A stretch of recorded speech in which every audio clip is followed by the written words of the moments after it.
You ask Tiger to calculate. This deals with linear inequalities with one unknown. The final result is c smaller than 4. Let's solve it step by step. Group all constants on the right side of the inequality. Add 1 to both sides.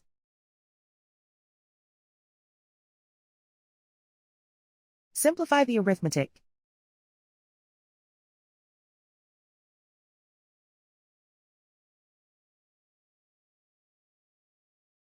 Isolate the c. Divide both sides by 2.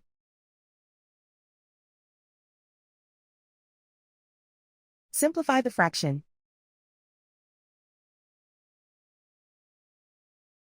Find the greatest common factor of the numerator and denominator.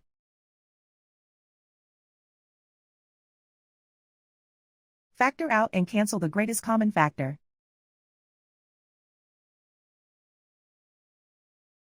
Plot the solution on a coordinate grid.